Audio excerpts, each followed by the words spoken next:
It's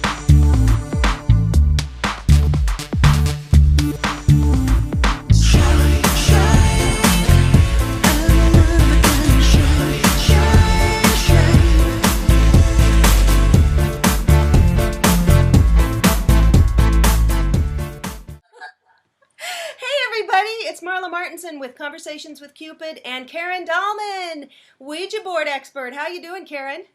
I'm doing great, Marla. Great to be here. So much fun. Well, we're answering two questions today because we've got a lot of viewer questions, and this is fantastic. We love it. We love people inquiring about the Ouija board.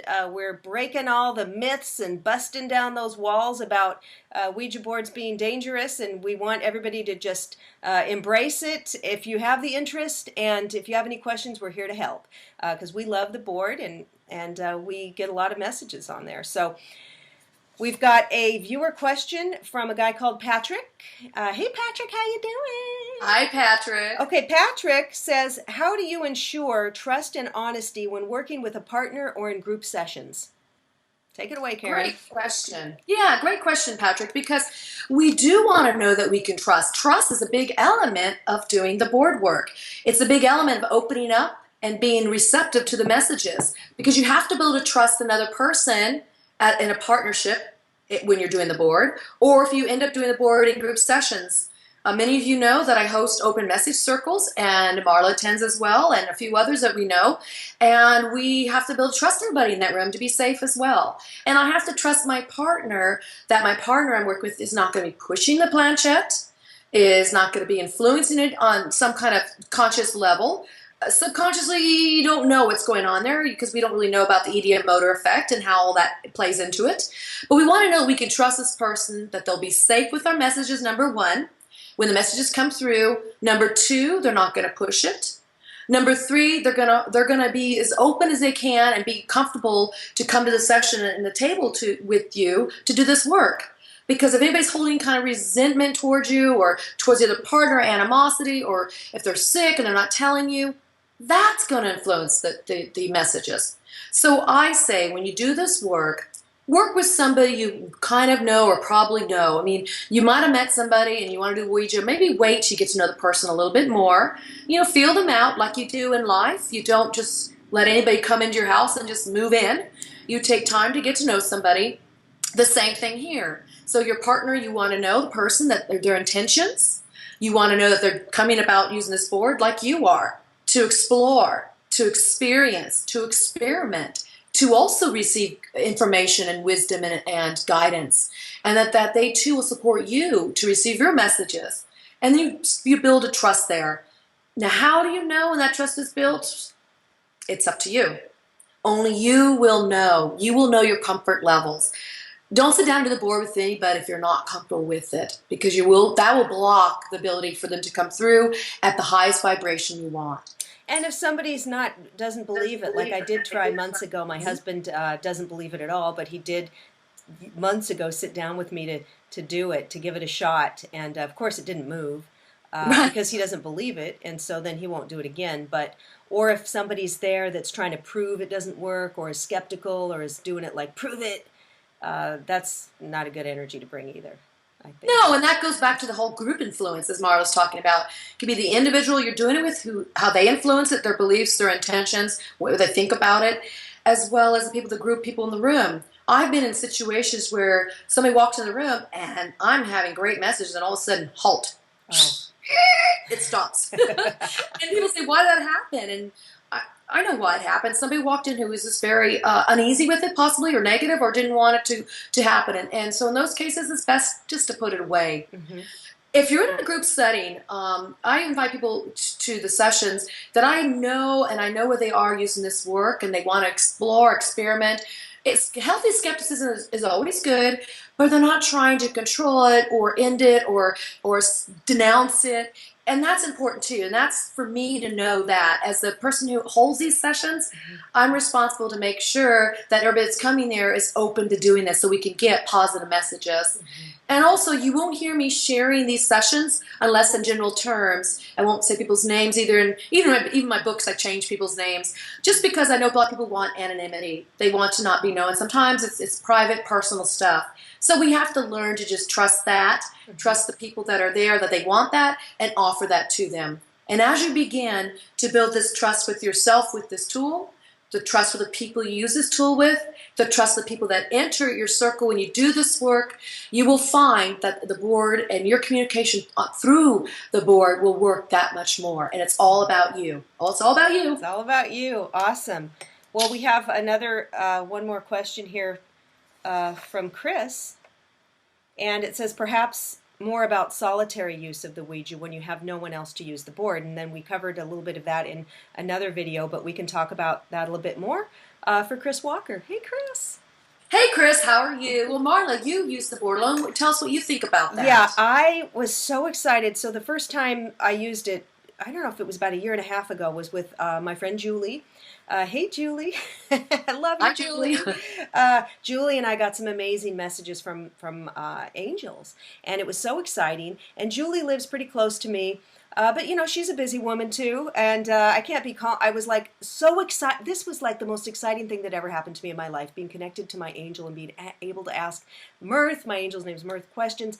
And so Julie'd come over like once a week because we go to classes together, and we have a great time. And after our whatever class it was on, it could have been tarot or breath work or whatever, we'd come to my house and use the board. Now, I wanted to talk to my angel more than once a week, and Julie wasn't always available, and I didn't want to bug her and say, hey, can you come over here? I need to. So I thought, God, if I could just use it alone. And I was trying to Google some videos about Ouija board. Wasn't many, so I'm glad we're doing this for people. And so I thought, I'll just try it, keep trying it on my own. Nothing was happening. Now, in the meantime, I didn't and they did tell me it was energy. I said, why can't I do it? And they said, you will, but it's energy. So I thought, well, how long is it going to take for my energy to get going?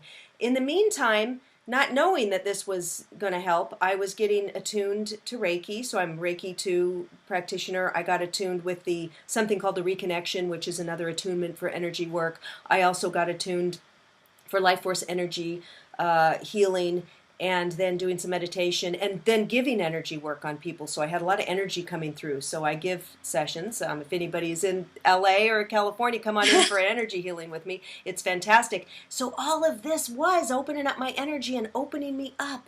And all of a sudden one night, because I only would give it about 5 minutes, I didn't have a lot of patience, and I'd sit there and I'm like, it's not working. I'll try it again. So I sat there one night, it started to move. And it was moving, and ever since then, it's just flying. I can go on there immediately. It'll start moving, just right away. I mean, I was thinking last night because I went. I thought, well, what are these people these spirits, angels, just waiting here, right? You know, they're just like, woo, they're there. And I love using it alone. Some people will say you shouldn't, but I have never had a negative experience. It's always wonderful, positive messages. I do protect my space. I do have a lot of angelic presence. My space is high vibration because I do all my meditations and energy and prayer work here. But I can do it anywhere. I've done it at the airport. I can pull out a piece of paper, write down the alphabet, and I can do it. I don't even need a planchette because Karen told me that she knew somebody was just using their finger, and the energy will come through and go through my finger and move it. So I do love doing it on my own, but if you're hoping to do it, realize that it could take a long time for it to happen, and the secret to it is the energetic openings. Yeah, and those who know me have always heard me say, I don't recommend doing it by yourself. However, everything Marla said is absolutely exactly what you should be practicing to do it on your own. Again, it's not coming to the board to rely on these answers. It's coming to yourself and getting to know who you are. I always call it your greatness within, getting to know your empowerment within. And therefore, when you're doing this energetic work on yourself outside of the board sessions, you bring that to the table. And that can allow you to be protective in your space. It can allow you to be more centered in your space, allow you to allow these energies to connect with yours to help it work. So it was 39 years when I started using the board by myself. And all those years before, I didn't even feel the need to, because I had such great partners. And so I spent the time doing it in partnership. The main reason, and people write to me all the time about using the board alone, the main reason I say not to is because I think some people, when they're new at this, it's the only thing they're doing outside of the ordinary. It's the only thing they're doing outside of the realm of let's go into the other dimensions, as opposed to doing your own personal work. And what I see happen is it becomes an obsession about it, overzealousness about it. And what that does is it kind of makes you rely on it and connected too much using it, and that's part of what gives the Ouija a bad rap. That's part of it, not all of it. If we become too reliant on any one tool, not ourselves. So if Marla's doing it in a very safe way, I've been around her doing it, I've watched her do it. In fact, I promote her doing it the way she uses it because I see how she uses it. It's a really nice connection. But then Marla does all this work on herself. And so 3 years ago, I started using it by myself. I can do it by myself. But my thing has always been preferably in groups or with another person. And it tends to work best for me that way. And I guess I'm probably the most comfortable that way. But listen, a lot of people are alone in terms of doing this tool. And Chris, you may be one of those. And so if you have all your other elements in place to your spiritual practice, yes, go right ahead. This is no different than doing automatic writing. Is when you have a planchette like this, and there's a pencil that goes in there and you write. Yes. Or you just hold a pencil in your hand. Or like you said, Marla, the whole idea of having your finger that moves, like a keyboard. People do automatic writing on keyboards. Yeah, This is no different. So it's no different than operating a K2 meter in investigations or a Frank's box. So why do we put the stigma on Ouija? Because we want to make it spooky. Yes, because even if It's anyone's not. familiar with Neil Donald Walsh, who wrote Conversations with God, Yes. that was automatic writing, channeling, and so he was writing it. And I do feel the board is like automatic writing. It's coming through you and going to the letters. So yeah, there shouldn't be any stigma around Ouija board. Any kind of delving into the occult can result in something negative happening if you are in that negative space.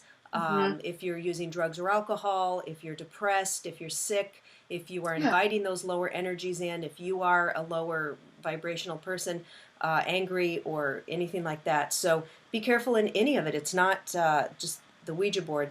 Anything can bring that in. So it's really, like you said, up to you. These things are it's just a piece of cardboard. So it's really your own vibration in whatever you do. As Marla says, she uses a piece of paper. I use a paper sack or back of a cardboard box for pizza. You know, we're gonna say this. It's your intention. It's your own energetic makeup and your intention.